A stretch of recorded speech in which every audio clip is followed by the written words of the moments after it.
Hey gang, it's Steven Schleicher. Hope you're enjoying Critical Hit, show we've been doing for, holy crap, 10 years now. 10 years of Critical Hit goodness and fun. And along the way, we've found some great people to help sponsor the show, including Harry's. Now, I know in this troubled world in which we live in, you're always looking to save a few bucks. So how much could you save if you switched to Harry's this weekend? If you switch to Harry's, 1 year from now, how much money will you have saved? Well, you will have saved enough to buy 26 cups of coffee in New York City, enough for 3 deep dish dinners in Chicago, or you could pay 6 months of your Netflix subscription. That's how much money you can save. How do you do this? Because Harry's delivers high-quality razor blades as low as $2 each, a fraction of the price of the leading brand, and saving you hundreds of dollars over time. Now, I've been using Harry's razors since they first became one of our sponsors, and my goodness, I love these razors. I love the handle. I love how it's got a good grip. I like the razors because it's got on the one side, it's got the regular blades, and then on the other, it's got the little trimmer, so you can get into all the places that need to be trimmed, so it looks nice and good, and everybody is happy. Great razors at an affordable price. And you can get a Harry's trial set delivered to your door by going to harrys.com/criticalhit. So let's say you go and you get this trial set and you just fall in love with it. Well, Harry's is also super convenient. They have blade refills are delivered directly to your door on a schedule with or without a subscription. They have all the other grooming needs that you need. You can get blades, hair care, shower products. Oh man, I've been using their shower gels. I love the shower gels. Really, really cool. Harry's also has bar soap, which I've enjoyed as well. And just like their blades, Harry's is committed to providing premium products without breaking the bank. So listeners of this show, you can redeem your Harry's trial set at harrys.com/criticalhit, and you will get a weighted ergonomic handle with a firm grip. Like I said, it's a great handle. A 5-blade razor with a lubricating strip and a trimmer blade, like I was talking about earlier. You can get rich lathering shave gel with aloe to keep your skin hydrated. And you also get a travel blade cover to keep your razor dry and easy to grab on the go. So what are you waiting for? Go to harrys.com/criticalhit to start shaving and saving today. Thanks, Harry's, for sponsoring this episode of Critical Hits.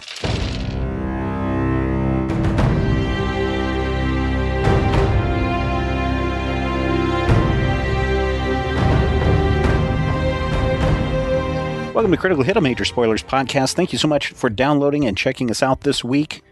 And had some positive things, but also some setback things, I think. At one point, Rodrigo, we figured out how to navigate this city. But on the downside, we wound up right back where we were supposed to originally start. Yes. But since we hadn't been there, technically it's not back. It's just there. But it does look like you've found an edge of district that will get you to the tower, assuming that you can get, or at least the tower's district, assuming that you can get there fast enough. Yeah, we've got to get there fast enough. Still north? Still north. Well, then let's get this thing going. Okay. So, yes, you guys are in a tunnel, which does appear to, in fact, be some sort of water, access tunnel. You are being led by a pair of goblins. And yeah, you're essentially in this basically metal tube. Every once in a while, you will walk by a tube that goes out a while, and then there will be a grate. And definitely the first couple of ones that you walk by, you can hear the savage noise of a really intense battle. Finish him. Yeah, pretty much. As you continue, the sounds of battle dim, and or diminish, and eventually you get to what appears to be a ladder, like a steel ladder that leads up to an access hatch. And the goblins stop on either side of the ladder. So I take it this is where we're supposed to go up? This as far to edge of district as we get. Thanks for the escort. Good luck with the fighting. They kind of do a little salute and say, Dallin be with you, and run off. And also with you. So there you guys are. Steel ladder, access hatch above. Everyone ready? And also this tunnel does continue down a ways, but it does seem to the last few, basically the last 100 feet or so, you guys felt that the tube kind of veer to your left. So it's possible that this tube either continues to do that and thus, might eventually completely turn around or go in a different direction, or also as likely might might cross district lines, and who knows what would happen down here. So the goblins were pretty confident that this was the best place to put you guys. I suppose we should go up. Yeah. Stay close. Be aware. We're still on the right time. Do I got time to check? Yep. Sure. I'll check. Yep. You're still doing okay, but you're getting up there. Getting close, but still pretty good. All right. I will go up the ladder. Okay. Sakar turns the hatch. It makes a fair amount of noise. And once you get to a release tightness, it kind of like pops out, opens up pretty forcefully. So if you want, you can basically catch it as it pops out of your hand. You can grab it and open it a little bit more gently than if it was just going to pop open and slam on the ground. But it's still, there's still a loud as it opens up. If you poke your head out, you see you're in that sort of docks district still. If you look back in the direction you came, you can see, flashes and still hear some muted sounds from the battle. Off over there, you see some Asmodean soldiers carrying some supplies towards the front line, but they're pretty far away from you. And they didn't seem to have heard the noise from the hatch. They are kind of, hustling. They're trotting. I don't know if there's a name for a march that's pretty fast. They're still, moving in time. But they're doing it pretty fast, double time, I guess. And that in and of itself, because they're marching so fast, makes a lot of noise. So essentially their own marching prevented them from hearing you open the hatch. Well, we better get a move on then, as soon as they pass.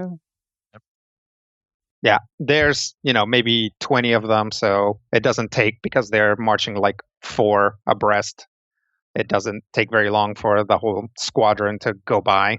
And then, you're at a pretty empty street.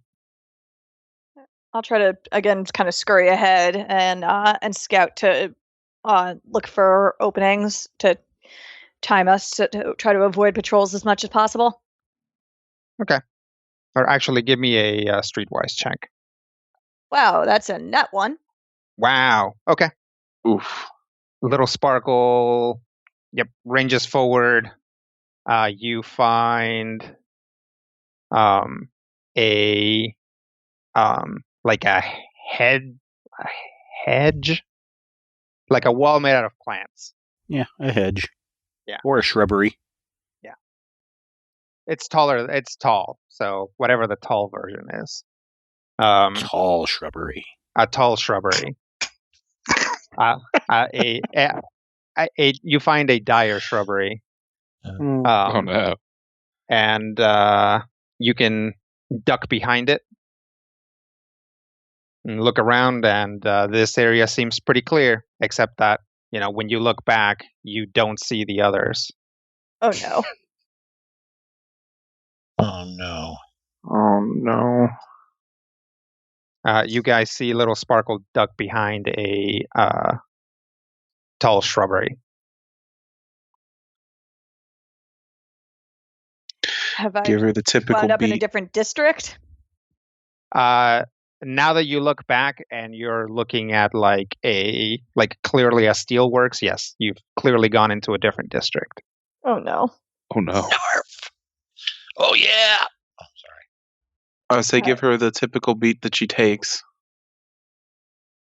Realize something went wrong. And charge after, because it's probably a district wall.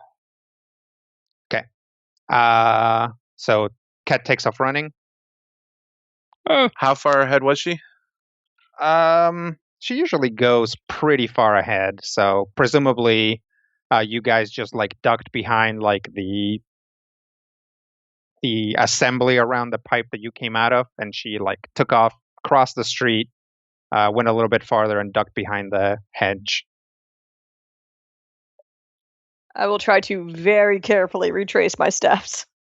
If you retrace your steps, you'll go into that steelworks district. Oh. Well, that's the way you came. Right. All right, then I'm going to just stay put and hope that whoever actually knows how to navigate this place will find me. Yeah. So would we say a good 20, 30 feet ahead of us? Yep. Something went wrong. Or turn to the others. Specifically to Randus, something went wrong. I think she jumped districts. Is it safe to follow? And start moving quickly that direction. I'll try to figure out if I can determine what district she would have went to and best way to get there from here. Well,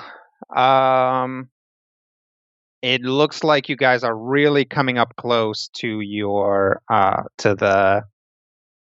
to a time when you would not go to that district. You guys are right on time. So assuming that basically if there is a directionality to it, if it follows the sun, from east to west, for example, then it could be that it could potentially be that you guys are too late to cross, but it's not entirely clear. You're kind of in a gray area right now. I say Ket's still moving. Okay. Okay, yeah, let's go. The general impetus was if Randus says stop, he'll stop. Okay. Ket ducks behind the hedge. Following after. Following after. Okay. Following after. All right. Everybody follows. We're all in 6 different districts. So, Ket ducks behind the hedge, finds himself in a kind of a little plaza. There are, and this plaza is made of sort of very tightly packed together, gray bricks. So the ground is brickwork, and they are mortared in such a way that there's almost no cracks between them, so it's pretty well smooth. As Ket walks in, if he looks to his, we'll say his left, he doesn't see the tower there, but he does see a big statue, a very large statue of Asmodeus made of a red and black stone. He is in a a thoughtful position. He's standing, but has is supporting his elbow with his hand across his body. So like supporting his like left elbow with his right hand across his body, and then holding his chin, and then it's like head looks like a goat, has like tall spiky horns that make his head look like a star. Is there any sign of sparkle? Not that you can see immediately. So that's what you see to your left. When you look directly in front of you, you see a pathway forward that has more of these plazas, along with more statues of Asmodeus. And when you look to your right, you see a similar thing, except that you also see an enormous wall, just a wall in the distance that blocks everything else. You can't see past it. It just goes from your field of vision all the way from the left to the right. And if you look up, it also doesn't seem to end. It just kind of goes into some clouds. And then as you're processing all of this, basically you guys like smack, smack, smack, smack, smack, as like the rest of the party like runs into you. There's nobody here. There does not appear to be anybody here.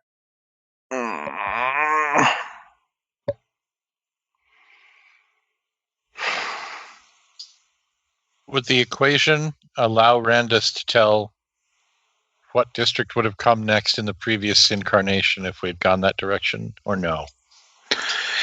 We should be able to reverse engineer it based on knowing the direction we had to go to get to District 1 to find the number that we were in, which would allow Randus to plug in the potential information and reverse engineer to find out what. We should be able to math it out. You can. Yep. You can sit down and start figuring it out. Randus, start figuring out where she might have gone. Working on it. Guys, follow me real quick. I don't think we should be out in a plaza. I'm a roll streetwise to find us a place that's out of the way. Okay. That didn't work last time. Fortunately, there's only a 5% chance of that happening again. Like, or I'll go the opposite direction. So first off, as a freebie, you realize that giant wall I described is the tower, right? Oh, I did not. Okay, so as a freebie, that's the tower. You are in the tower's district. Any movement away from here is going to take you out of that district that you've been trying to get to this whole time. As far as getting someplace out of the way, this appears to be a sort of an enormous public square. You would imagine that under time or during times when there wasn't a scary occupying force that has probably cleared everyone, forbidden them from being near the plaza or near the tower, that this area would have had like vendors and stuff, and each of these individual plazas that interconnect were probably like themed, and almost certainly there weren't statues to Asmodeus here before. So it's very likely that the Asmodeans use these for like drills. But since you have progressively emptied out the troops, it's very likely that any nearby garrisons are actually on their way to the beachhead. So there really isn't any place that's particularly not a plaza in this district. There are basically hallways to plazas and plazas, separated like gently by tall hedges. Like nothing is like completely enclosed. So it's like it's relatively it's like they're tall enough, but like if you like climbed onto one, you'd be able to easily see the plaza. That's next, and of course there's like a big open area that's not covered by a hedge, so you can see the next plaza down the way pretty easy. So no real place to actually, not even just a building to. There might be like a gazebo in one of these, but nothing that's going to be easy or obvious for the time being. Right. Yay! As you look around, you see a couple of people walking towards you guys. Act casual, you guys. Do we recognize the people? You don't. They are clearly Asmodean priests. One of them is a tall human. He's bald and just wearing robes and a tabard with the symbol of Asmodeus. The other one is a dwarf and is wearing some heavier armor and has a shield and a hammer, but is not really brandishing them. He has the shield over his shoulder, and they're kind of keeping pace with each other. And they just seem to be talking to each other, but they also seem like they're aware of you.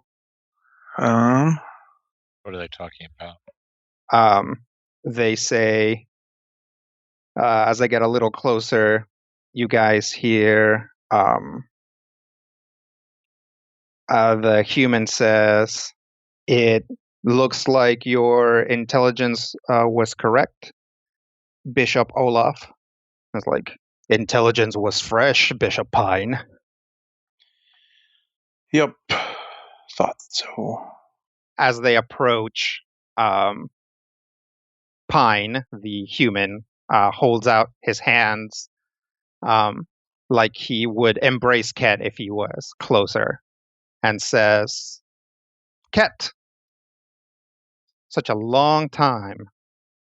You know, you really should have come to work for the company. It would have made for some excellent collaborations."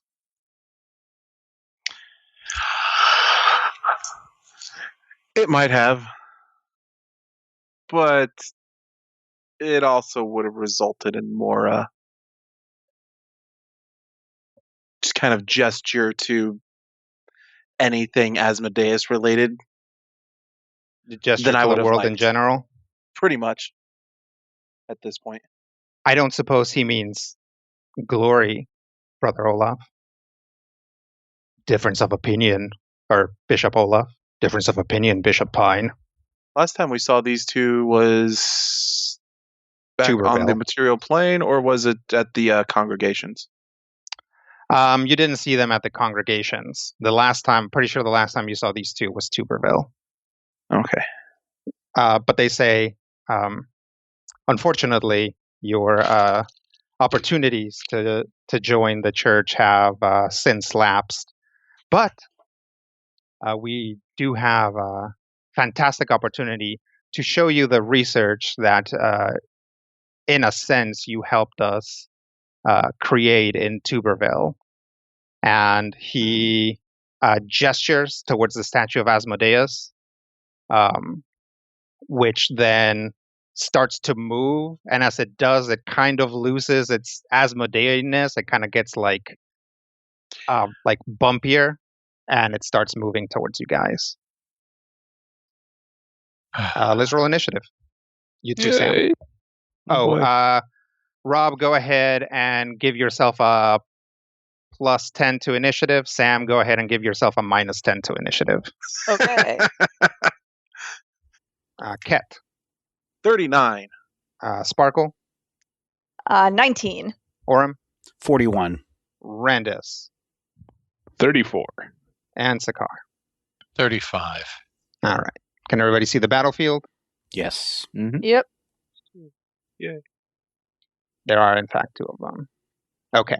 Let me see. So here you guys are. This is a statue of Asmodeus that is now moving. There's another statue of Asmodeus that is now moving. Here's Pine. Here's Olaf. And any questions? Why didn't I blast one of the golems when I got here? How am I going to get into this fight? We'll see. Maybe not. Oh, we'll be long dead before you get here, so don't worry. Oh. Yeah, that's it's actually good. You'll actually be able to try and finish the mission after these guys get flattened. Oh, okay. First up is Orem. So Orm's doing his little stretching, looking at these guys.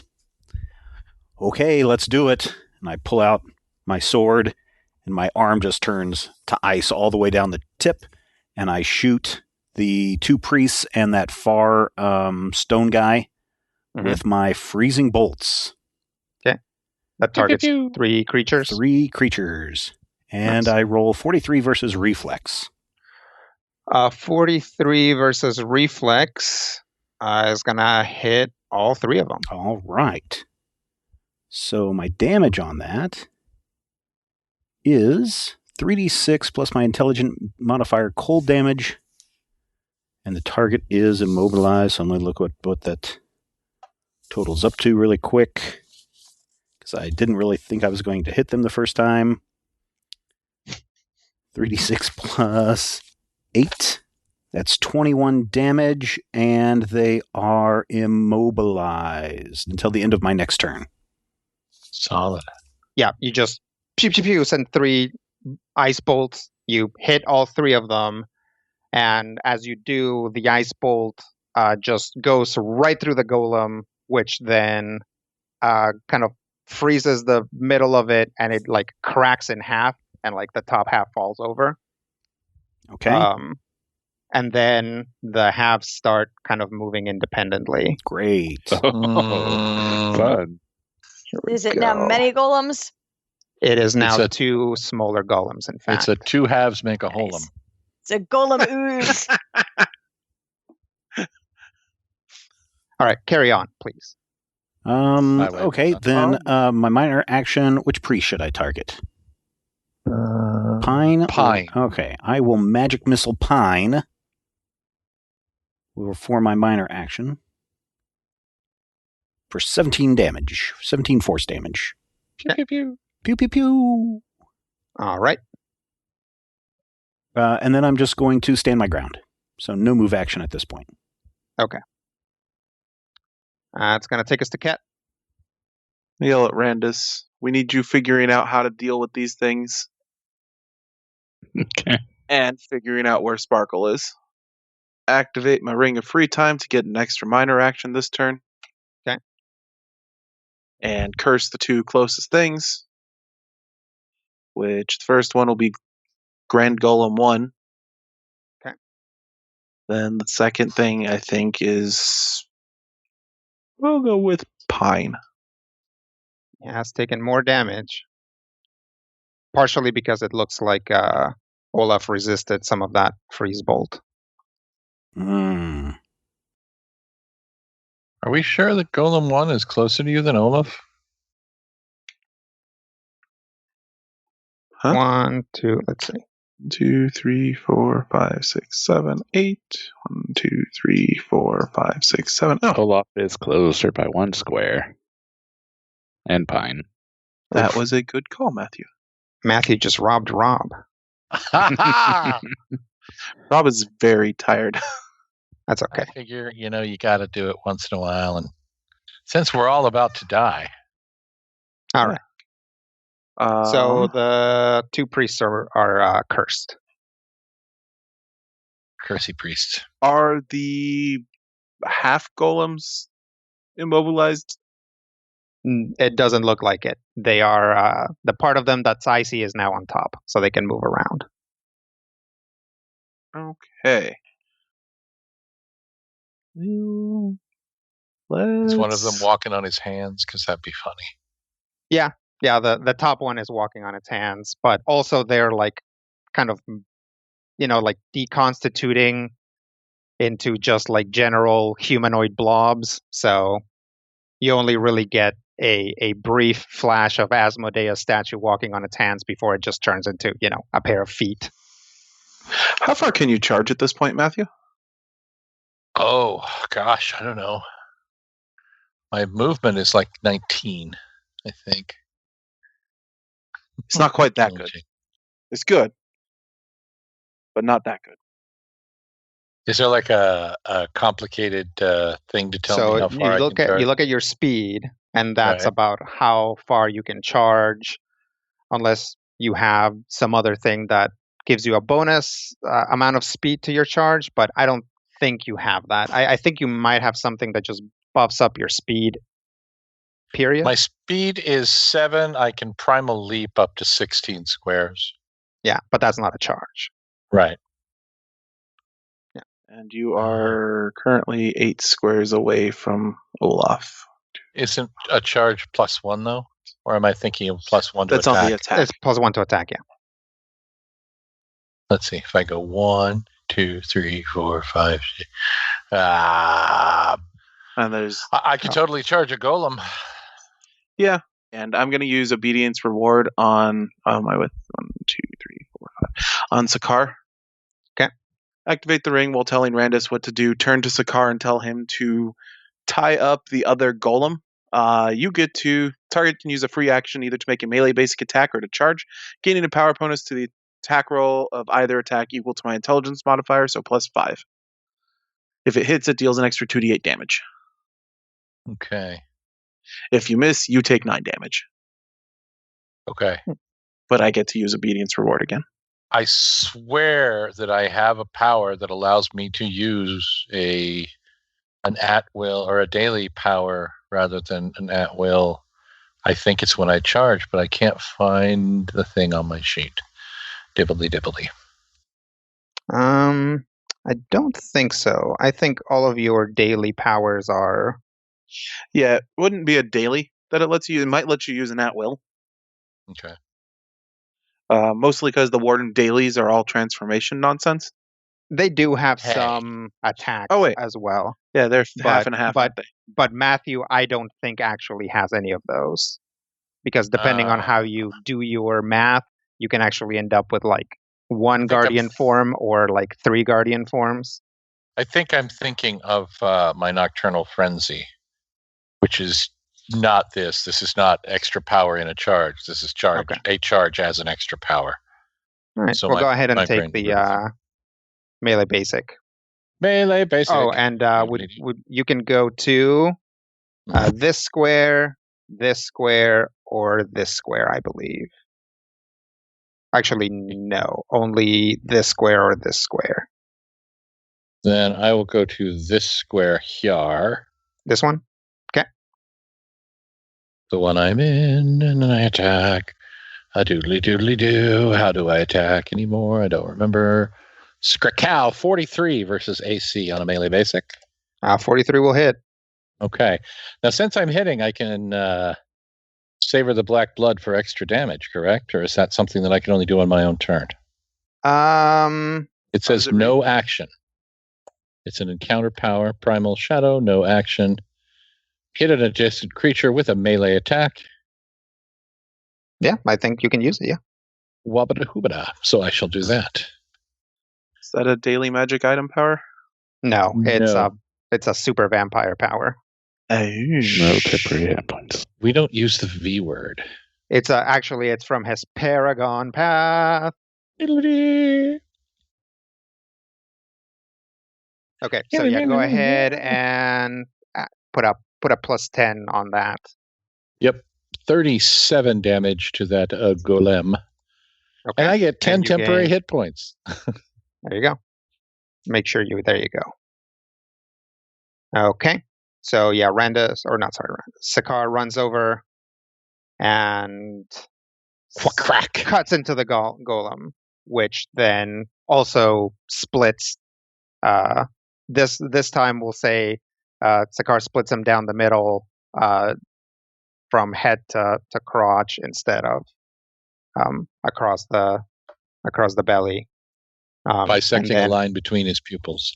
Yes, and then it also separates, and that's it. Okay. What else is there for Ket? Move action. 1, 2, 3, 4, 5, 6. I'm gonna back up. Actually, that might not be the best call. What's my range on that. That is range 10. 2, 3, 4, 5, 6, 7, 8, 9, 10. Alright. Before I move, I'm going to spend my action point. Okay. To use Price of Defiance on Olaf. Okay. What does that do? If I hit him, I get to make him do stupid things. Okay. Does a 50 hit his fort? 50 does hit his fort. All right. I'm gonna throw my Warlock's Curse damage in on this, but the first chunk is force damage. Okay. So he's gonna take damage. He's immobilized until the end of my next turn, which even more immobilized. Yes, his immobilization lasts just a little bit longer now. Yeah. I slide him 5 squares to. Oh, that's what I was wanting to do. Oh, can't slide him. I slide him 5 squares to a square adjacent to one of my allies. That ally can then make a melee basic attack against the target as an opportunity action. But he's more than 5 squares away from anybody. That's why I had decided against Price of Defiance to start with.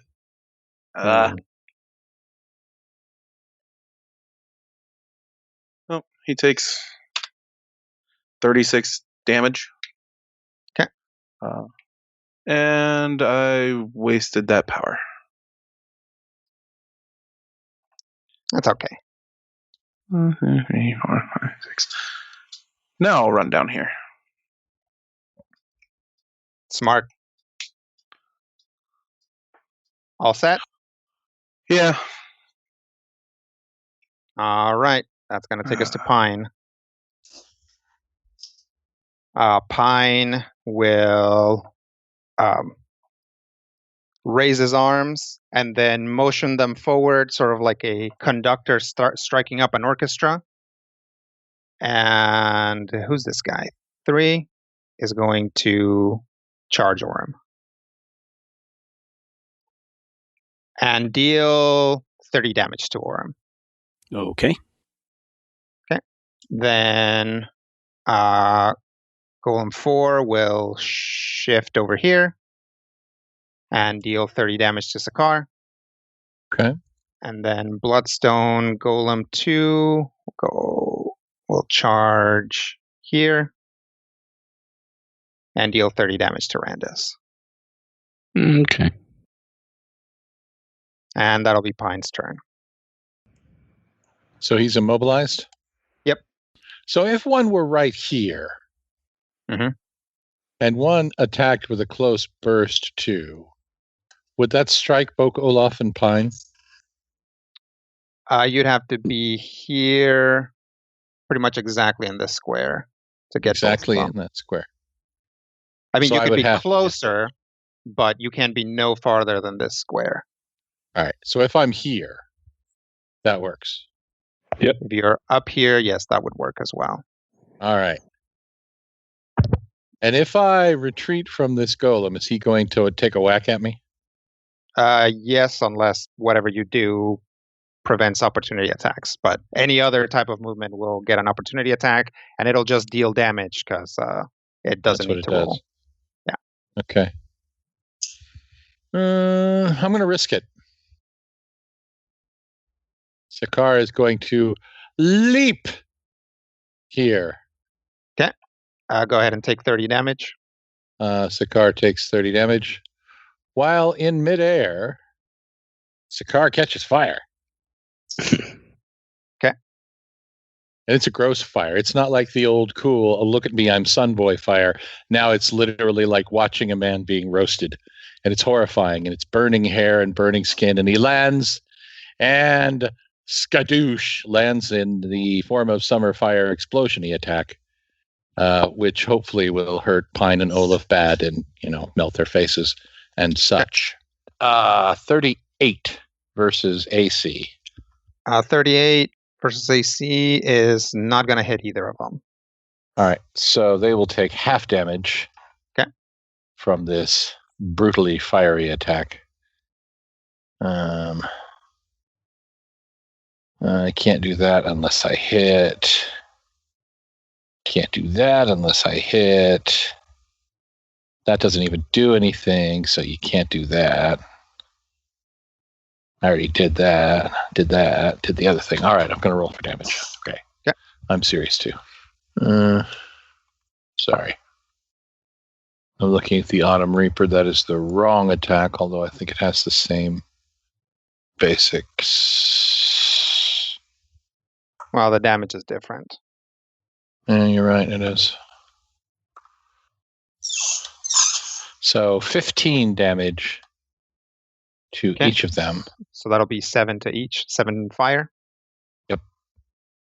Oh, great. They're immune to fire. Just asking.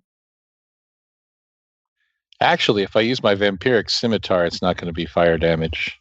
But if the power says fire, that overwrites the scimitar. If the power doesn't say anything. Yeah, I know. It's fun. But yes, Olaf seems to just eat that attack completely. Stupid Olaf. Nobody likes you. What else there for Sakaar? I have landed in their faces. I could theoretically action point and hit them again. Mm-hmm. Does it seem like, strategically speaking, the voices in my head would say that's a good plan? Depends on who you're going to try to hit. Actually, I could try to hit both of them. Do you have something that would take down Olaf Pine in one mighty swoop? Probably not, but I could mighty swoop them down a little bit in theory. Because I don't know if they're both controlling, but it certainly looks like Pine is controlling. If I Warden's Lure, I can pull them each adjacent to me and then smack the butt snicket out of them. But that would leave them, adjacent to me. It's up to you. That seems okay since you are the defender. And I feel like there's a chance that if we can take them down, that the golems will melt away into golem snot. So I am going to action point and Warden's Lure. Okay. Their faces. All right. Let's see. Do I get any bonuses for them being immobilized? Nope. Do I gain combat advantage or anything? No, but you can choose whether you put each of them up on this square, or for Olaf this square or this square, since it's the same amount. I would like to put them above me on the Mickey Mouse ears to avoid them having flanking on me. Sure. It's almost like I learned something playing this game with Rob for 17 years. Yeah. Yay. That actually kind of was the optimal move if you don't want them to flank you. Ha! Look at me with the funny hat. 43 versus their AC. Versus AC. That will not hit either. Are you kidding me? You only rolled a 9. Even so, it's a 43. Numbers are big nowadays. Anything on a miss for that one? Bad attitude. No. Attack strength versus AC. Hit. Fribbity. Nope, I missed him. Oh, that hurts my soul, dog. Okay, what else? That'll be everything I can do since I action pointed and used up all of my actions in the first time. So, okay. The end of Sakaar's round now passes to Randus. Okay. Randus. First, I'm going to roll my Keeper's Prescience. 4. Okay. Okay. Then I'm going to try my Trick of Knowledge. Roll an Arcana check. Is that a minor action? It is. Okay. I'll take the 4. Okay. What does that put you at? 47? Yeah, 46. Or 48, I mean. Yeah. Sorry. Which will... Actually, wouldn't make a difference. You want to keep the 4 then? Yeah, I'll keep the 4. Okay. So this particular fight, I am making saving throws at the start of my turn instead of the end of my turn. Okay. And that's pretty much it for that. Well, that's good. Gross. Well, they can't all be winners. Nope. Do I want to make more of these buggers? I think we're going to have to. If there's more of them, do they hit harder or less harder? I mean, it looks like the swath of them are about to go next, so maybe I shouldn't be the one to pop them. Fair point. Man, I'm just far away from everything. You know what? I'm just going to go ahead and swing on the thing that's on me with the magic weapon attack. Okay. Doing a punchy punch. 45 versus AC. 45 will hit. Okay. I do some damage. Does that give you a +1? No. Give adjacent allies, but... Oh. All right. Once again, it splits in half. What else there for Randus? Okay. So now use a move to shift out of the way and prepare a crossbow for potentially doing a healer's momentum sometime within the next round. And I think that'll be the end of my turn for now. Okay. It's going to take us to Olaf. Olaf will raise his shield arm, and a ray of unsettlingly bright light will shine on Sakar, which will mark him. And then Olaf will teleport here and smash Orem. That'll be a 40 versus Orem's AC. That hits it right on. Okay. Oh. Do you like mage armor or some stuff? No. Darn. You should get some. I have dragon cloth armor. Dragon cloth. Let's see. That'll be 75 damage. Yeah, I'd like to respond. Okay. I am bloodied.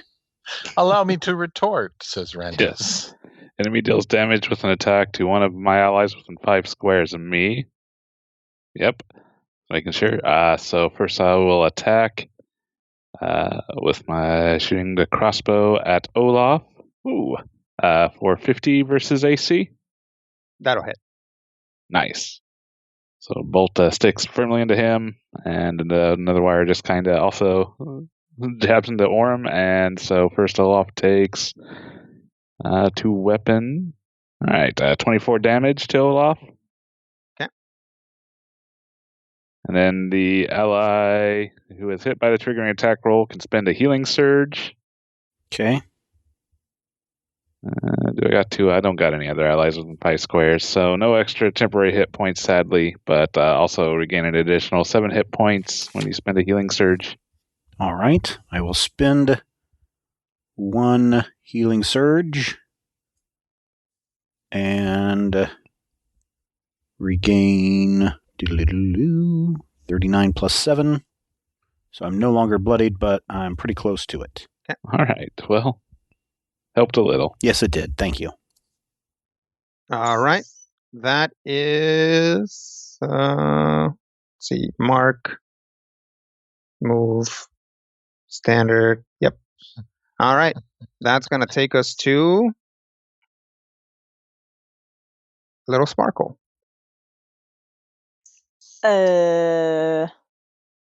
Little Sparkle walks through a hedge and runs into a bloodstone golem. So you're over here, Sam. Okay. That's not the worst thing in the world, I guess. Like, Hey, founder! Now, that's one less thing that Randus has to do this turn that he didn't do. Well, I haven't seen any of the evidence of how these golems work, so I'm just going to start trying to mess this one up. With a 2. Probably something that will get me out of this area, ideally. But it has not acted yet, so cool. So it's flat-footed against me, or, well, whatever the fourth ed version of that is. So I'm going to just go ahead and I guess I'm just going to use Scoundrel's Philosophy against this. And it's like, I really hate navigating this place. What have you guys gotten yourselves into? And she'll stab the thing. Okay. 43 versus AC. 43 will hit. Great. Then it's going to takes 55 damage. Okay. And there's a secondary effect if it's not shattered or into a million pieces, that or whatever. Yeah, it's probably not gonna count for it. Yep. All right, that's fine then. All right. What else? So did I effectively use my move action getting on this other side of the hedge? No, you can use a move action. Yeah, I'm going to just use Ignoble Escape, which is a move action to shift a number of squares equal to my speed. Okay. So I won't provoke. So it's 5, 10, 15, 20, 25, 30. And I'll attempt to become hidden at a -5 penalty as I do that. Okay. All right. So I'm hidden 36. Okay. Anything else? No, I'm good. Okay. That's going to take us to Bloodstone Golem 1. Who's going to walk over here and hit Sakar for 30 damage. That's going to take us to Golem 3, Bloodstone Golem 3, who is going to hit Oram for 30 damage. Okay, I'm bloodied again, and I'm trying to find, Rodrigo, do you remember, I'm trying to find something that triggers when I bloody. That would likely be an armor. You don't have a lot of stuff. Wizards usually don't have a lot of stuff that triggers when you're bloodied. So if it's not your armor, it's not probably not your longsword. Let's see. I'm assuming you don't have a tattoo, because those were about 50-50 on that trigger. Actually, do you have magic armor? I just have that magic dragon cloth armor, +5, but that's it. Okay. So I don't think so then. Okay. All right. So let's see. Golem 4 is out of commission. Bloodstone Mini Golem 1. That's this guy next to Randus. Is going to scooch on over and deal 10 damage to Randus. Okay. It's going to take us to Mini Golem 4. We'll come over here and deal 10 damage to Randus. I accidentally did 2. 4 is actually down here. That's fine. I'll just skip 2. 4 is going to come over here and deal 10 damage to Cat. Woo, resist. I take half of that. Then 2 already went. And 3 will come over here and deal 10 damage to Cat. Woo. Resist some more. Okay. Top of the round. And that's going to take us to the next round of combat. Okay. For Oram. Can I do an area burst targeted on me, area burst 1 within 10 squares? No. You can target a square adjacent to you. That's within 10 squares. But let's see. So if I target right here, will I get both of these guys? I'm not seeing your... right here. Yes, you would. Okay. Yes. That's also going to provoke attacks of opportunity from both of them. Even with a mass charm. Mm-hmm. Can he shift and do the same thing and not provoke attacks? Can he shift somewhere where he doesn't provoke attacks? Can he shift like here? He could shift there. All right. And then throw that same attack in that same place. Yeah. I'll shift 1 back and then drop my mass charm. You slide each target up to 5 squares. Each target then makes a melee basic attack against a creature of your choice as a free action.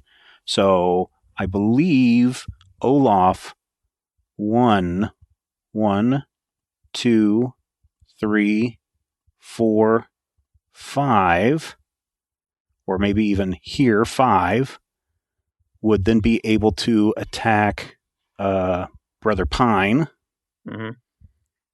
Bishop Pine. Bishop Pine. Sorry, he's got a promotion since the last time we saw him. Yep. It's a melee basic attack. Mm-hmm. And then Doctor. And then I think I can get this big guy to roll up right next to Olaf and attack him. Yep, possibly. Okay, so let's try that. Okay. So you're mind controlling them? Yeah, basically mass charm. Very cool. Are you putting in a value, Steven? I don't have to put in a value. It's an automatic. Oh. I'm sorry. I was waiting for you to roll. Yeah, I was too.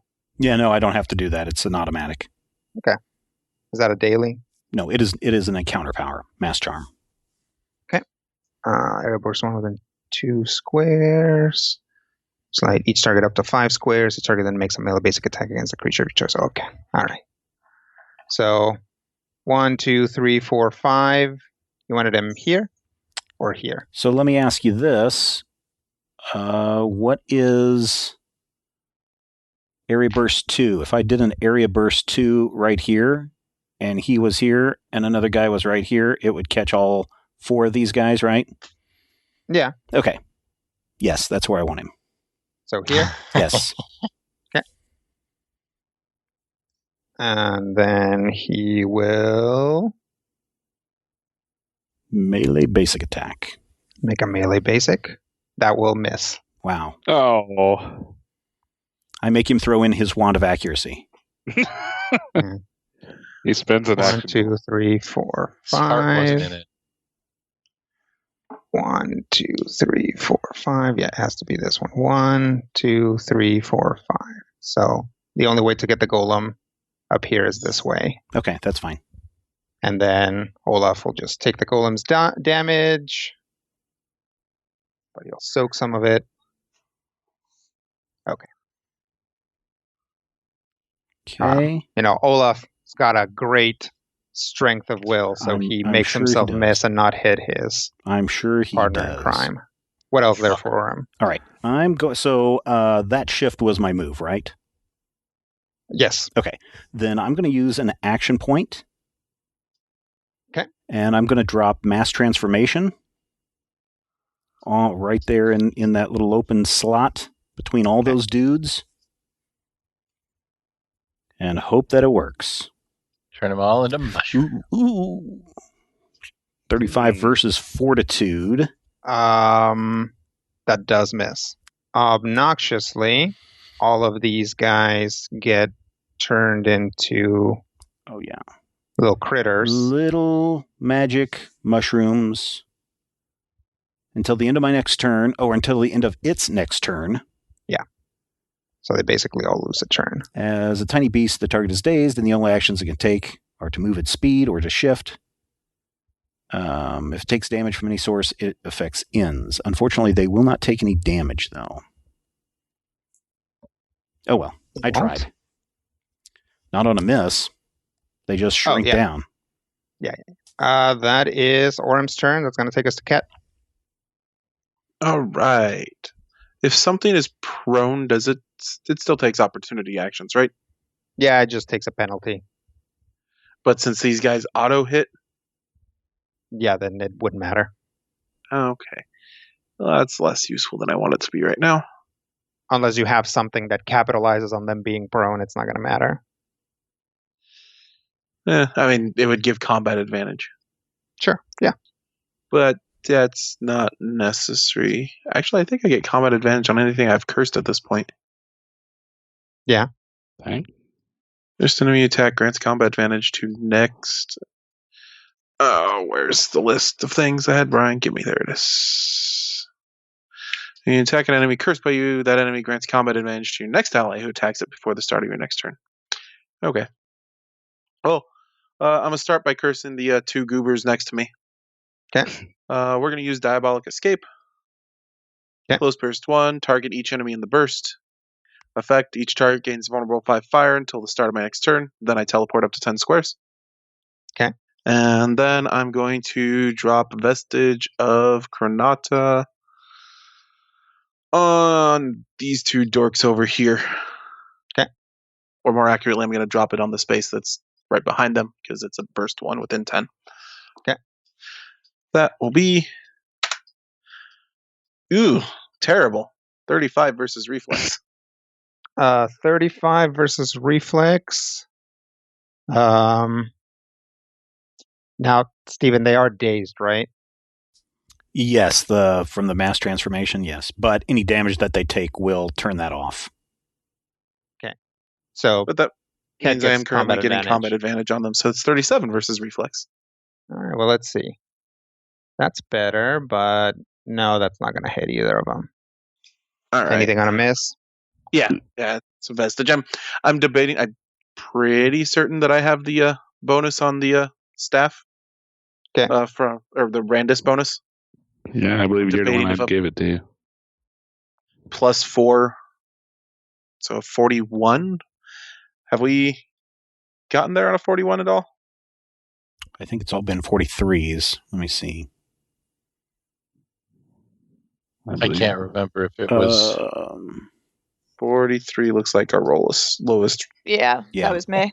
And this hits on a, or this does stuff on a miss. So they will take half damage and ongoing 5 fire save ends. Okay, go ahead and roll. So there'll be 12 fire damage. Okay. Ongoing 5 fire damage save ends. And I'm going to swap out Larage for Chronata as my active pact. Okay, and those guys are also no longer little mushrooms. Yep. Yeah, I was going for a bigger hit than that. Ongoing how much, you said? 5. Okay. Try to remember that when their turn starts, in case I miss it. Move, minor, standard. All right, that's me. That's going to take us to Pine. Fire damage. Fire damage. That's going to bloody him. Woo. At which point, Olaf will reach out and give him a glowing beam of energy will appear, and he'll get some temporary hit points. Ooh. Stupid. Pine he'll shift up this way. Nope. Yeah, he'll shift up this way. And he will wave his hands and move this mushroom over here. Move this mushroom here. Slide this one here. And deal 10 damage to Randus. Okay. And then the other one will also deal 10 damage to Randus. So 20 total there for Randus. Roger. Then this one will something wrong. go up here and deal 10 damage to Cat. Ow. And then this one will come up here and also deal 10 damage to Cat. Those things are fast. The smaller they are, the faster they are. All right, that's going to be Pine's turn, which will take us to Sakar. Probably better that they followed me than attacking Sparkle, at least. They might not know where she is. Yeah, I hid. Oh, I missed Specifically because I was afraid of being piled on by those things. Fair enough. So who marked me? Olaf did. Olaf. Does that matter at this point? Yes, that definitely matters one. at this point. It means that you have to, if you make an attack that does not include him, you're at a -2 to that attack, and also potentially something else might happen. Potentially something else might happen. Mm-hmm. Well, that sounds creepy. What if potentially he kisses my grits? All right, so. Well, if he kisses your grits, then potentially nothing would happen, as that would be you targeting him. Right. I am going to target him. Okay. So if I teleport, that doesn't have them able to attack my face, does it? Not usually. It No. does not. Good. I'm going to teleport here. Okay. I'm going to fall back into the earth and appear on the other side of Olaf. And I'm going to whip my sword up into the air and cause a lightning to infuse into the blade. I'm going to hit him in the face with the Guardian Storm. Nice. It's going to be awesome. Guardian Storm. It's going to be like lightning everywhere. If I could levitate, I would. Just be surrounded by lightning and then wham down the blade with the lightning on his face. Yeah, definitely. 46 versus AC with the lightning face. That'll hit. Since I'm doing this with my big sword, Mm-hmm. I'm also going to have the sword bite and drain him using the daily item power. Okay, then. Using a daily item power, get 23 temporary hit points. I do? Man, I didn't get you anything. All right, so that's going to give me an additional 3d8 of necrotic damage, along with the lightning that is currently going to lightning his face. Should I roll those separately? Yeah. Okay. Go ahead, and because you get something depending on that damage, right? So you want it separate. Okay. The lightning hits him in the face for 33, and then the sword drains some of the juice out of him. Okay. For an additional 21 points necrotic damage, which I get back because it literally drained his juices back into me. Yep. All right. Nom, nom, nom, nom, nom, nom. All right.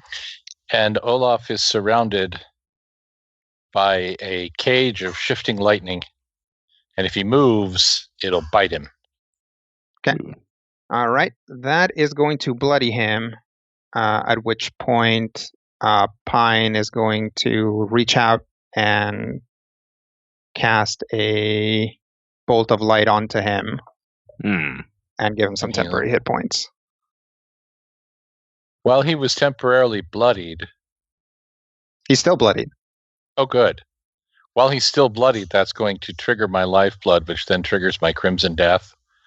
So Sakar becomes even more scary vampire-y than normal. What's the trigger for lifeblood? You bloody an enemy. Yep. So at that point, Crimson Death will kick in. So my speed will increase. I'll have dark vision for what that's worth. And I'll be able to give ongoing damage from terrible, terrible bleeding wounds, as well as combat advantage against anyone who has a terrible, terrible bleeding wound. So I moved and I attacked. Mhm. I have the option for a minor. Do I have anything minor that would allow me to just melt his face? Typically not. Probably not. I feel like there's something I probably ought to do. Can you mark him? I can mark him, yes. In fact, I should mark him because I did attack him. No, that's not how the Warden mark works. But that's okay. You can declare that you mark him. I declare that I mark him. Here we go. I have a burst 15. How far away is Orem? Like Less than 15. 7. Less than 15? Yeah, he's like 7 squares away. Yeah. The inspiring word is resolve. And Orem can now gather. Wait, we're 28 now? 66 additional hit points. Are those temporary hit points or? You would spend a healing surge. Okay. And then you would, along with that surge, get 66 additional hit points. Oh, I'll take that. And you're saying 6d6, right? That's 6d6s. Oh, D6. Not 66. I was like, man, I'll take 66. That is six-sided dice. And you need What? to roll that, Matthew. I do, and I'm about to. 66 is actually 21 in this case, so your healing surge plus 21. What else? Unless I can just like melt him with my steely red-haired gaze. Or red-eyed gaze, black-haired gaze. Now somebody's going to go out and Yeah, draw it's too pictures. late. I'm just... I'd All ask set? Steven to edit it out, but that never helps. That's everything. That takes us to Randus. All right. First, I'm going to roll my Keeper's Prescience. A 5. Okay, then. Wow. That's better. Yep. One better. And I think I'm going to try to pop some of these minions. Okay. So first I'm going to shift out. And then channel Grave Dust Cloud. Oh, man. It does bring up a question. Well, we'll find out. They might be immune to this. What do you guys think? Should I get Olaf or one of the minions? Olaf. I'd say Well, Olaf. All right. Okay. Well, I will center it. It's not doing the boop here. It's going to be a burst 3 within 20. Okay. 40 versus Fortitude. That'll be 40 versus Fortitude. That will not hit. not hit anyone. It won't hit Olaf. It won't hit it'll- all off, but it'll also be targeting Bloodstone Golem 1, 2, and whatever one's below Ket and brother, the other bishop. Oh, okay. So it won't hit either of the bishops, Okay. but it'll hit. You said 1, 2, and 3. The one that's Yes. right underneath Ket. Yep. 3. Yeah, so it'll hit those 3. Okay. That'll do 1d10 plus 9 necrotic damage. Okay. Each ally in burst gains 1 power bonus to attack rolls and all defenses until the end of next turn. I think that's just going to be Ket. Woo! All right, go ahead and roll. Anything on a miss? There is an effect. Each ally in burst can spend a healing surge and regain additional hit points equal to 2d6 plus 13. Is that So- worth it right now?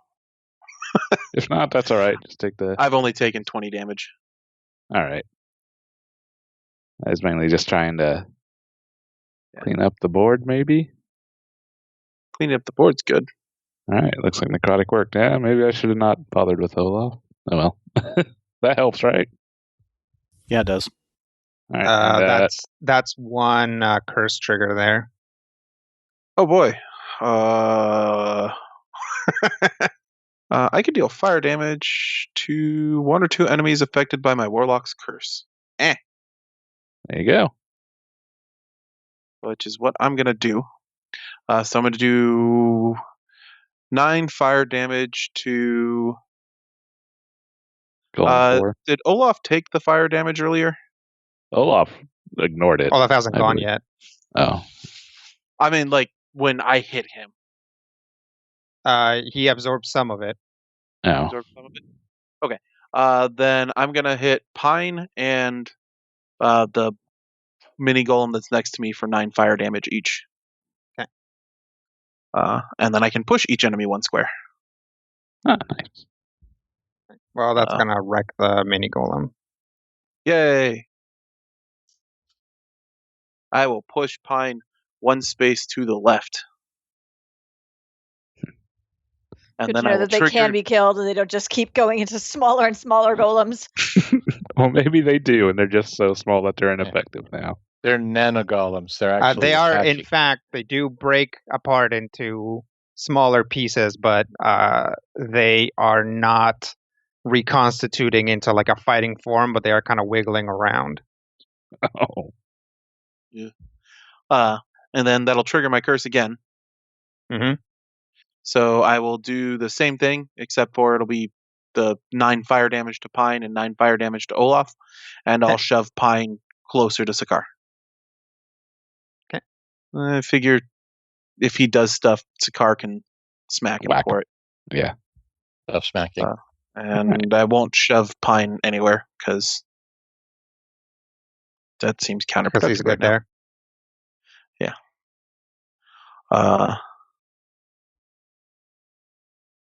Did he take any of that extra fire damage there? Who did? Olaf. Fine. Olaf did not take any of that damage. Okay. His fire Yes, resistance at least is resist pretty 9 solid. to fire. At least. Someone I think could it's find closer out. to 15 because I hit him with fire earlier and it didn't touch him. Fair. Someone could find out. They could. I need more In theory. actions. All right. That all happened during Randus' turn, so what else there Yes. for Randus? I got a minor action left. Who wants healing? Sakar, probably? Or how you doing, Orm? I'm at 118 out of 147, so... All right. Yeah, I think I'll heal our defender, who's next to the two biggins. So I'll just do healing infusion. So go ahead and get your healing surge value plus 23 back. Okay. As a dart flies out from my Robo Fist and gives you a little healing syringe. And that'll be Wait, it. I can't be above my level. When Never I mind. cap out at your max health. Yeah. Yeah, I did the math in my head and I'm like, yeah. All right, what else there for Randus? That'll be all. Okay. That's going to take us to Olaf for Who's dumb? the dreaded mutual mark. Mm. So he'll attack Sakar. He takes fire damage. Not that it does anything. It does not, in fact, do anything. 39 versus AC? No. Okay.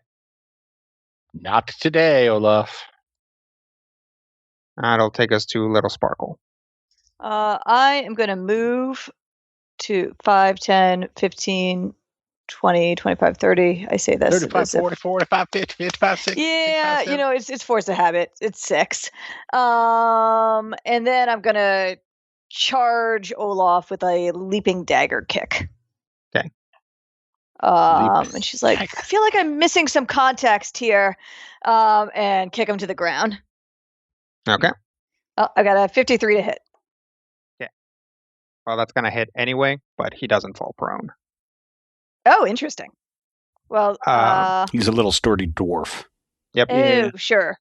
Well, then, I mean, I guess I didn't have combat advantage on him as a Yeah, result. so that's a 51 to hit, which is still going to hit him. Yes, that is fair. But that does mean I don't get my Sneak attack. Sneak attack. sneak attack. Had someone attacked him since my turn? Just Someone attacked him just now. Had someone attacked him before that? I don't know. I don't think so. Oh, sorry. Did they? I mean, Sakara wanted to. I think Sakar did. I'm assuming Sakar did since they're Jason. Yep. Yeah. I missed it. This is my bad. Okay. All right, carry on, Sam. Sure. All right. Then don't. Although I did start at hidden, was he able to see me? Yeah, if you charge, Okay, fair enough. like you All right. you moved first and you didn't roll to maintain that stealth, and then you Yep, charge. nope.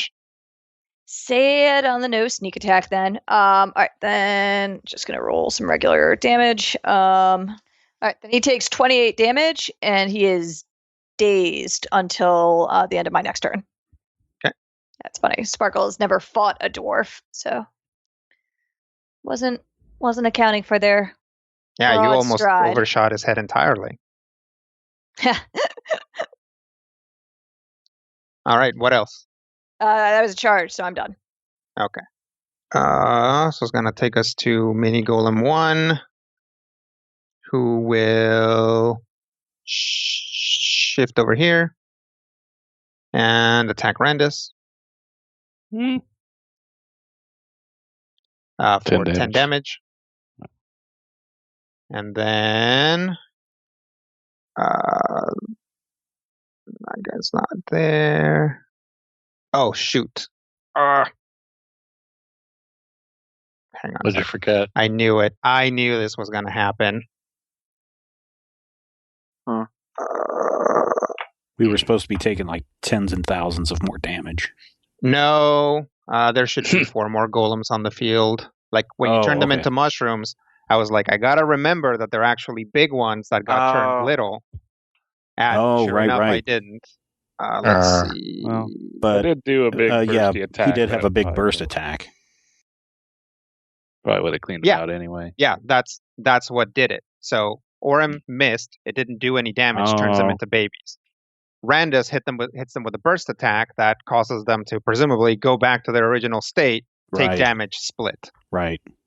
So there should be 4 more golems on the board. Oh no. All right. So mini golem 6 will move over here and deal 10 damage to Little Sparkle. Ouch. Mini Golem 5 will stay where it is and deal 10 damage to Little Sparkle. Mini Golem 8 will move over here and deal 10 damage to Sakar. Boo. And Mini Golem 4 will stay where it is and deal 10 damage to Sakar. Boo. And then Mini Golem 2 will move over here and deal 10 damage to Orem. Okay.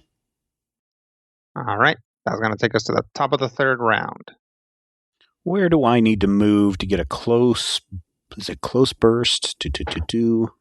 Close burst 3 to maximize all these guys up here surrounding. Is it going to hit You allies? don't need to move anywhere to do it. Pretty much right on Olaf. It's a close if you just burst. drop it on Olaf, it'll be fine. It's a close. It's a close burst, so I have to move. Oh, it's a close burst 3. Yep. What's the range on your phase step right now? Is it 7 then? Yep. Okay. So yeah, you go right there, which you also have the ability to make a melee attack when you teleport still, right? I do if I teleport next to an enemy. Yeah, you're going to teleport next to an enemy since you want to close burst them. Okay. So 1, 2, 3, 4, 5, 6. Yeah, you pop up next to the Little Sparkle, smack him with your sword, and then go boom. All right, I will do that. How does your phase step do more than 5? Because I'm wearing Eldrin boots. is that just a property? Yep. Okay. No temporary hit points then. Right next to that guy. And then melee basic, 46. Nice. Versus AC. That'll hit. And my melee basic is... so he'll take 18 damage there. Okay. And then I will cry out, even though this is not going to affect Pine as much, I don't believe. I'm going to cry out, oh, let's call down the fires from heaven. And I'm going to use my Supreme Glorious Presence. Each enemy in burst. Ooh, boo. Let's see. That is a 30 versus will. That is not going to hit anything on the board. I'm going to guess that is correct. But then there's an effect. And I wonder, does effect only work on a hit? Because you and each ally in the burst... Effects. So things that only happen on a hit, will say hit. Right. An effect happens no matter what. Okay. Hit or miss. So each ally in the burst gains temporary hit points equal to my wisdom modifier plus 1/2 my level. So wisdom modifier is plus whatever 1. that is 1 plus half my level. So that's 15 bonus temporary hit points that you guys get. Now those don't stack. No, correct? They do not. So I currently have temporary hit points. Yeah. So if this would give you more, you use that. If it will give you less, they just fall off. And that also goes for Sam. Sorry, how many do I get? 15. Thank you. Yep, She's the 15 one with the temporary. And that was my move, and that was my attempt. Oh, let me use my Torque of Power Preservation. Mm-hmm. All right, it is regenerated. It doesn't expend the Supreme Glorious Presence because I rolled a 28. And if the result is 10 or higher, that power renews as if you'd taken a short rest. You rolled a 23. didn't you? Yes, it's still higher than 10. Okay. And I'm done. All right, that's going to take us to Ket. Curse 2 and 5, I guess, since those are the two closest. Okay. We will go with Awaken the Dragon on... Oh, how close are Olaf and Pine? Are we wanting to go after Olaf or Pine right now? Well, Olaf is closer to being death. Pine is the one that seems to be controlling the golems. But Olaf is dazed right now because of me, so if you Kill him! a bonus hitting him, go for it. That seems reasonable. All right, yep. I'll Awaken the think Dragon on... Oh, Awaken the Dragon is a burst 1. Each creature in burst. I do still have a burst. Well, we're going to drop that right there. Okay. And try and get both. That'll be a 48 versus Will on everybody but Olaf, who's a 50 versus Will. That'll hit everybody. Yay. All right. So I'm assuming I'm going to destroy a couple golems. Does this deal damage? Yes. Okay. Yeah. So I am a striker curse. still. That will be 23 necrotic damage. Okay. If the target is cursed by me, it gains vulnerable 5 to all damage until the end of my next turn. Vestige Pack, I gain temporary hit points equal to 5 plus my int mod, so I get 10 temp hit points. Okay, so what happens to them? What do they get? Vulnerable 5 to all damage until the end of my next turn. Okay. If they're cursed by me. Okay. Which is 3 of the 4 of them. Yeah. Okay, so does that resolve the power? Yes. Okay, you get 1 curse trigger. I will drop 9 fire damage onto Pine. Okay. Which will be 14 because of the vulnerable. Nice. Right? Yep. This seems cute. The golems are actually would count as attacking, right? Yep. Or hitting, I guess. Yeah. I have a trigger that says an enemy hits me. That still goes, yeah. Cool. I'm gonna go one. I'm gonna wander past mini golem number 2. Okay. Attack of opportunity. It might just not. Yeah, that's fine. And that's a minor, a move, a standard. I'm good. All right, that's gonna take us to Pine. He takes more fire damage unless he saved against it. I guess I didn't have him try and save. He does. Darn. Boo. So he will shift and he will blast Orem with a beam of spooky light. So that will be a 48 versus Will. Yep. That'll be Dang. 80 radiant. And yep, 80 radiant. Okay. Bloodied again. And then he will spend an action point. And This guy sucks. I don't know that I've seen slide. a bad guy spend an action point in this game to date. Huh? Yeah. Any elites Yeah, I mean, have one I action know that point? all elites can do it. I just can't remember the last time I saw it. Pretty sure the gift that had Coralon's thing spent an action point. Fair enough. Then he is going to move Mini Golem 2 over here to Orem. Can I take an opportunity attack? It's a slide. Boo. And deal 10 damage to him. Okay.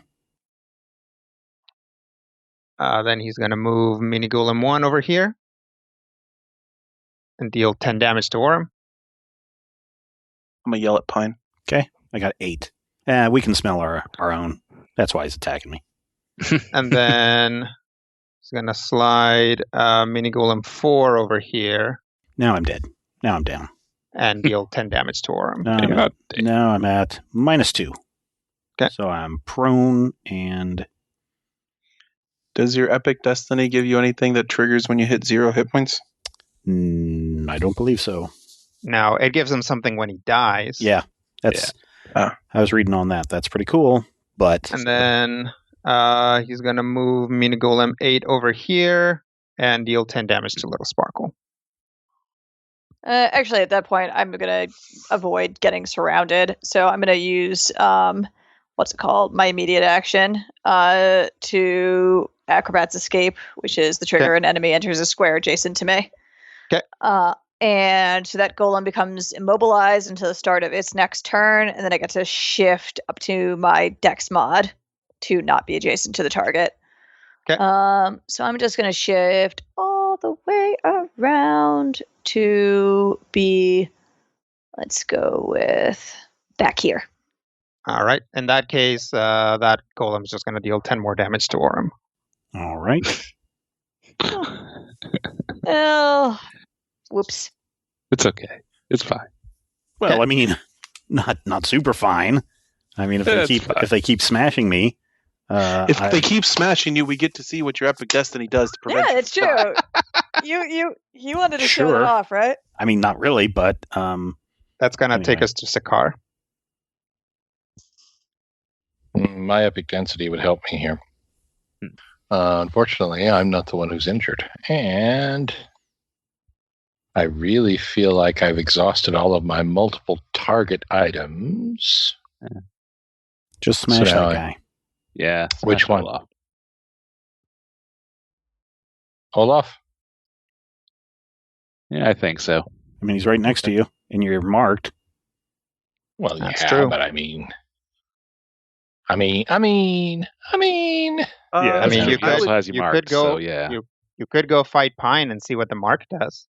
Yeah, I don't think that's a great idea. Wait. Yeah, you do like that plan. I'm going to attack Olaf. Okay. I'm going to ward my smash in his warding smash. Okay. 46 versus reflex. 46 versus reflex will hit. Excellent. Haha. Yeah. Ha-ha. Let's see. Hang on. I gotta look at a thing. So I am in super vampire form. So what does that do for my damage bonus? It doesn't do jack. All right. Haha. He's taking ongoing 10 damage. Okay. Haha. Now let me roll my damage on the warding smash. He takes 5 extra on this. Does he? He's still vulnerable. Yeah, I had made him vulnerable 5 till my next turn. Oh, that's beautiful. Oh. What a schmucky roll. 41 damage. Okay. How much? What's his vulnerability? 5. Matthew added it in there. I calculated in the 5. Oh, 41 okay. is with the 5. Okay. Well, that's helpful. Yep. And he is now taking 10 ongoing damage. Save ends. Okay. So Orem's unconscious. Correct. Surely there's something I can do about that. You can interrogate Bishop Pine about that Corlon gem in my pocket. Iron Resurgence. Find out who gave them intel about where we'd be. You didn't hear that. Iron Resurgence says, target, me or one ally must be bloodied and have at least 2 healing surges remaining. It doesn't say they have to be up and walking. Right. So I could target Orem with Iron Resurgence. Sounds like it. I think I'm going to do that. The target loses a healing surge. Okay. And can spend 1 or 2 healing surges. Yeah, my healing surges are getting pretty low. Okay. But I'll go ahead and do 2 of them. Okay. So I've spent a total of 3, Rodrigo. Yes. And then you will also gain temporary hit points equal to half your healing surge value. Well, okay. Okay. Thank you. So temporary hit points like 12. Now you will still be like flat on your back, but you will be awake. Is that correct? Yep. Okay. I have the ability to move. Will it do me any good to do so? Nope. Because what'll end up happening is that guy will just, when Olaf goes on his turn, will just knock me down again. Move the slorgs around. I cannot see Olaf's bar anymore. It's super He's low. very close to dead. You Is he can injured? shift above him and mark him, Pine, and Golem 8. That sounds like fun. I'll shift above him and mark him, Pine, and Golem 8. Okay. That's so much fun to do. And a shift is a move action. Is that correct? Yep. Or Yep. no? Yep. Okay. Okay, so that's a move minor standard for Sakaar. Right in the face of Brother Olaf, who sucks. Okay. All set. We'll move to Randus. All right. Rolling Keeper's Prescience. Down to 5. I'm Wow. going to move. Clearly, you did not foresee this battle at all. No, I've been too busy thinking about this formula. Yeah. Here. Yep. Because now I'm going to do a Cockroach Swarm. Pretty much centered on Olaf. Nice. Once again, try to clear out these guys, or at least set up combat advantage so Little Sparkle can Kill the take care of Appreciated. Kill the Olaf. Sparkle can get easy combat advantage on Pine right now since I attacked him. Kill And the he hasn't Olaf. been attacked yet. I'm gonna try. We'll see. This requires me rolling, which has been You can do really it. erratic. We have faith in you. Hey, that's 46 pretty good. versus, I believe, Reflex. Yes, Reflex. That'll hit. Versus everyone in a close blast 5, which is all the bad guys. Yeah, that's gonna hit everyone. So in addition to making a zone, grants combat advantage. It does 2d8 plus int damage with ongoing 5 save ends How long does that zone last? for the rest of the combat. Okay. 19 damage, untyped. Okay. And ongoing 5 save ends. So 24 with the vulnerability. Okay. They also have ongoing 5 save ends and create a zone that lasts until the end of the encounter. Any enemy within the zone grants combat advantage. All right. What else? Minor action, shoot a curative admixture at Orem. So you can get, he doesn't have to spend a healing surge, but heal back healing surge value plus 23. Okay. Let's move minor standard. And I will call that the end of my turn. All right. That's gonna take us to Olaf. Olaf He's will. dazed. And he takes 5. 10. What else? Any of these fall off of him? He's still dazed, right? Yep, that is falls off until at the end of my next turn. So still marked. Still, yeah, Yes. still marked. Yep. Still vulnerable. Still taking Cursed. ongoing damage. Still, he's not immobilized anymore, Curse right? procced on one of those golems, right?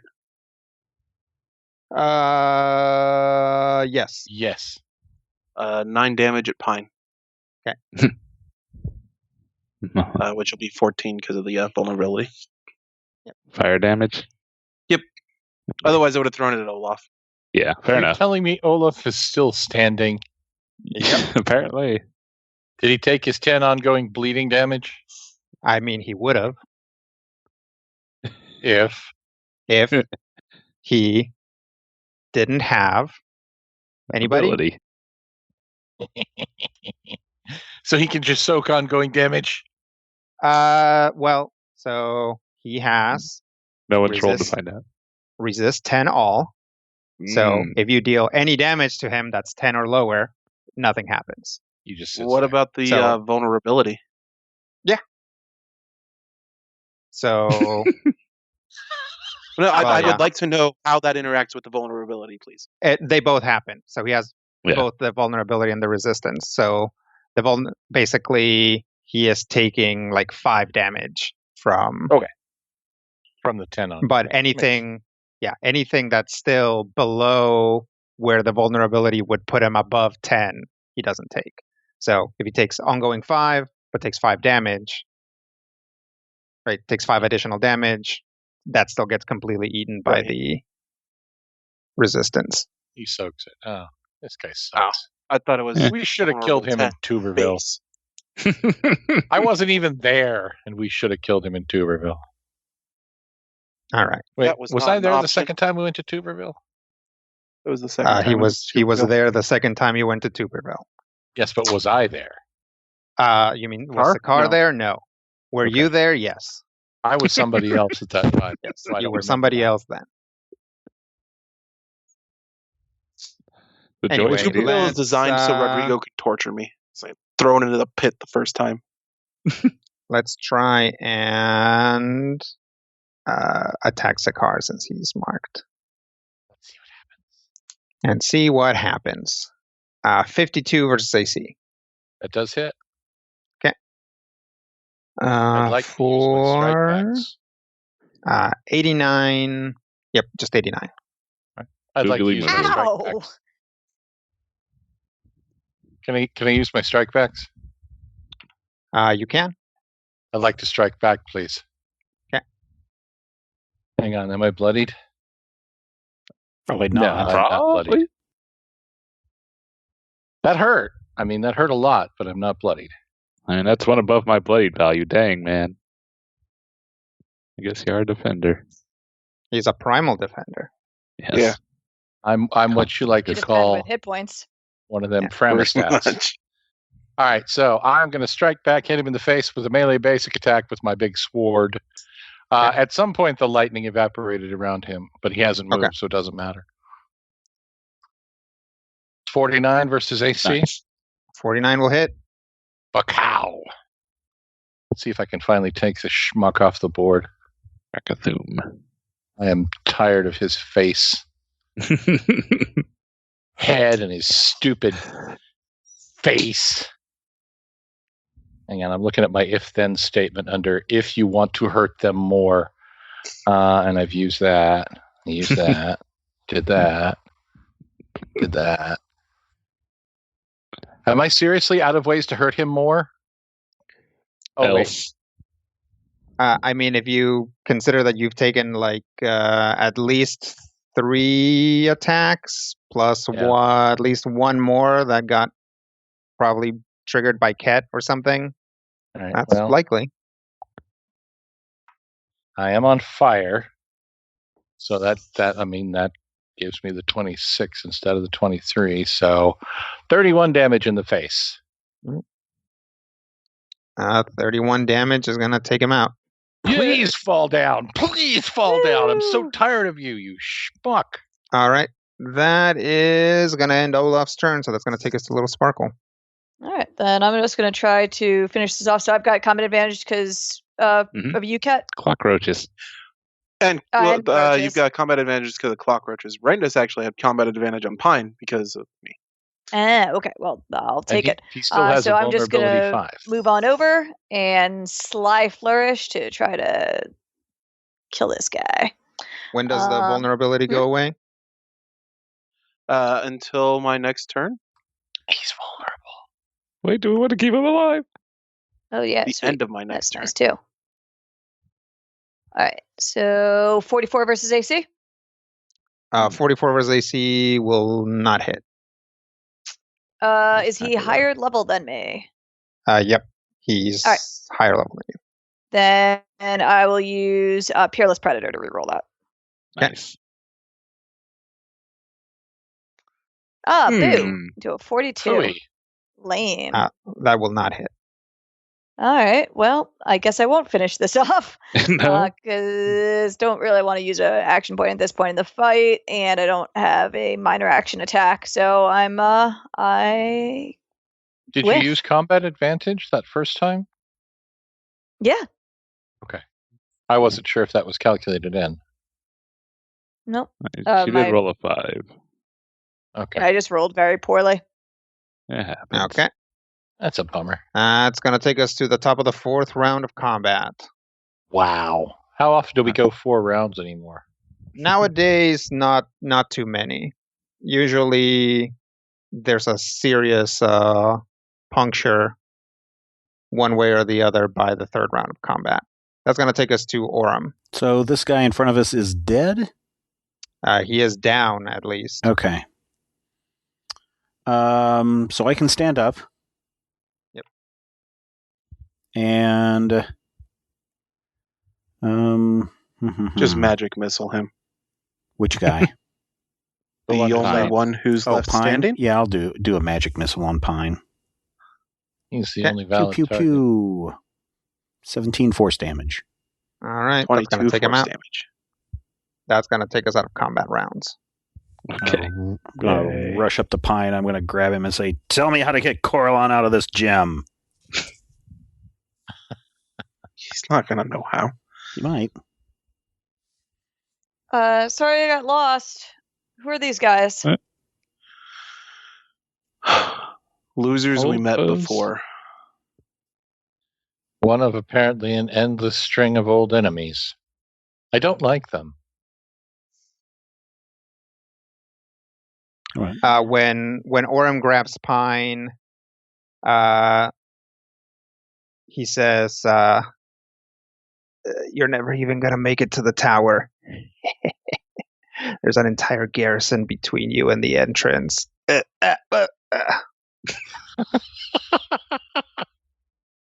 He killed himself. What's wrong with this fool? That's where Yes, we'll end it. he killed himself. He did the last thing. He twisted and broke his own neck. No, he Oh. he died from a invisible missile-shaped puncture wound to his ribs. Good. He does have a fancy-looking necklace, though. Ooh, I'll take that fancy-looking necklace. What is it? It seems to be a cabochon, like a roundy thing set into some metal. It appears to be the same stone as the golems. Kombucha. I'll toss this over to who? Ket or Randus? Because I think I already have a neck slot item. Yeah, everybody already has next slot items. Oh man. Toss it over to Randus so he I'll can give it to identify Randus. So I'll work on identifying. Okay. What about this other guy? Go ahead and give me an Arcana check, just to hunt for botches. For Actually- who? Randus is doing that? Yes, if you toss Okay. it to Randus, he has it. All right.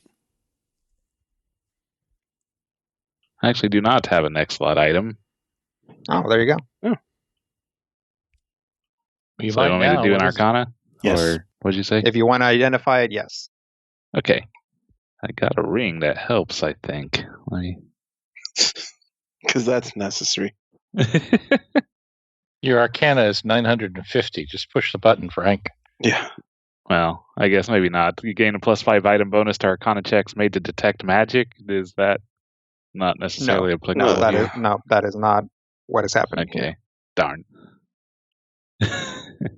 He's looking for you to roll a 1. I know. I just... He just doesn't want to. Yeah. Oh, shoot. Well, +44, so 54. With a 54, you can determine that this thing controls the golems. Fair enough. Can I control the golems with it? You put it on. Sure. Does it? Okay. Do I see any reason not to? No, you don't see any reason not to. now There evil. is. You can see from here above the hedge another set of statues. All right. I'll see if I can make a move. You What do you do to make a move? Like concentrate and think about them moving. Okay. See if I can get them to walk. Yeah, you concentrate, and one of them takes a step forward. Ooh. All right. Hey guys, I think I can control the golems. Good. Oh, that might be useful for that whole garrison thing. Yeah. That's kind of what I was thinking. What about this other guy that's laying here? Olaf? Yeah. He's just kind of lying down on his face. I want to kick him and see if he moves. Yeah, check for signs alive. He is not alive. Can someone who knows how we navigate this place a little bit better find a place that we can take a quick breather and then we can move on with your golems? We're just going to have to hide in the corner of a plaza and hope no one shows up. Oh, fun. There's nowhere nearby here that's going to be defendable. Could we hide in a hedge? That didn't go so well for me last time, but... Like each of us hold a handful of branches and just try to blend in. Please move her along. We are a hedge. So we're hiding in some shrubbery. A quick short rest. I think we'll You guys hide can near take some a shrubbery short rather than rest. in. All right. We'll take a short rest. It'll last a whole week for most of you. That's a long rest. We should get all of our encounters back. All right. That'll wrap it up for this installment. Thank you so much for downloading and checking us out. We will be back next time. And until then, here's hoping all of your dice rolls are critical hits.